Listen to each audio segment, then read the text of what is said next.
Hi, hi there. My name is Ibnu. I would like to share about how to make your city to be a smart city. This is a lesson learned from Jakarta Smart City. So, what is smart city?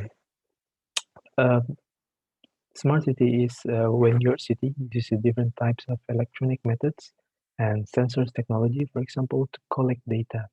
What's data? Any data, education data, traffic data, pollution data, and even shopping data. So, the insights that you gain from those data you can use to manage the resources and services that you have in the city to be more effective and efficient. And these are 7 steps to make your city become a smart city. The first one is to determine what are the needs in the city, and then to define uh, which community that need those things, and how smart are them, and what are their capability in dealing with those needs. And then you need to perform an analysis to look at the gap between those needs and the capacity of community in handling those needs. And then you will, it will result in several possible solutions. And then you need to select a more realistic solutions, for example, by considering existing assets that are already available in the city. And then after you have several possible solutions, you need to identify what will be a required business model to operationalize those solutions. And then, of course, you need to make more detailed budget plan and thinking about how to finance those solutions. And last, it's time to develop and implement the pilot projects of from your solutions. And those steps have been done by Jakarta since 2014. Jakarta started with define what are their vision in terms of smart city and what are the targets to be a smart city. And then from those visions and targets, it was break down into more detailed indicators that can be measured as a part of the smart city. What will be the indicators of the smart city? It was defined by Jakarta. And then from those visions, targets, and indicators, uh, stakeholders tried to make a future scenario what the smart city would look like in the future for Jakarta. And then from those future scenario, then the roadmap was built. So it contains a more detailed implementation plan on how to achieve those targets and indicators of this Jakarta smart city.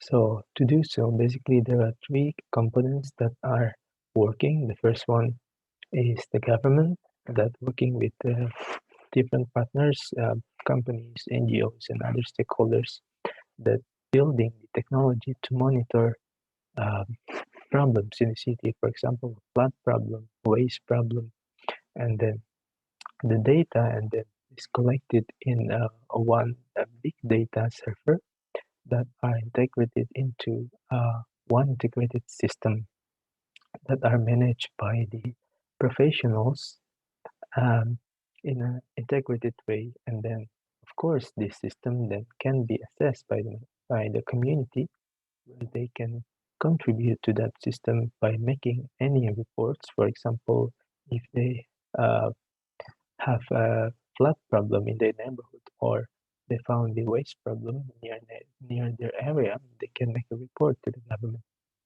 And this process works in a circular way, and in that way, it aims to improve the quality of life in the city. And then this is what Jakarta Smart City has done so far. There are 6 principles. The first 2 is about smart governance and make smart people. One of the platform is called Jakarta Kini. That will be explained in the next slides.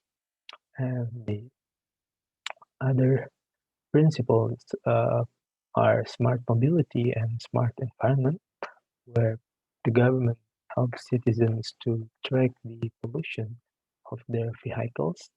And the last one are smart living and smart economy, where the government and its stakeholders provide information about digital marketing, e-commerce, and online shops events for the citizens.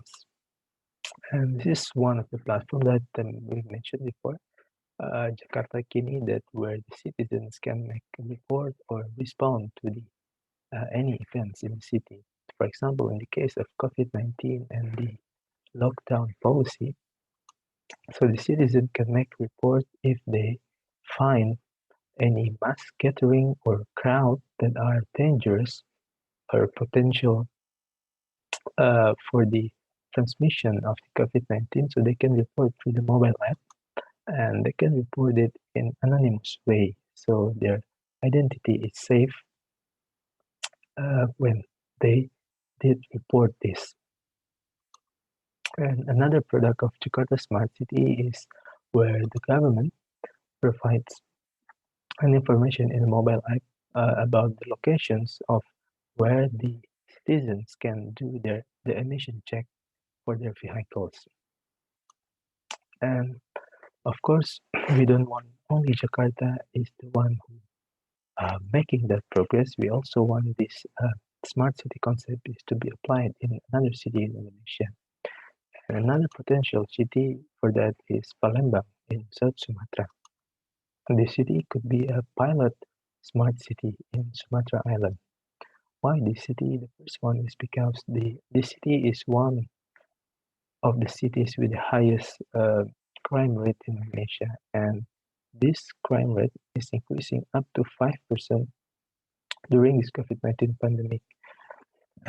So it's important to have citizen participation to help the city to cope with this issue. And another issue in the city is high air pollution, especially in dry season, where it is exacerbated by the forest fires from the surrounding area. For example, in October 2019, the air quality index in the city was almost 400, which implies a very bad air quality. So to cope with those problems, Jakarta smart city concept can help Palembang. Actually, in 2017, Palembang has started this initiative of smart city through the platform called Hello Palembang, where one of the features was about where citizens can make any report also. But this feature was limited because there was no option for the citizen to make the report anonymous. So their identity was not safe in making that report.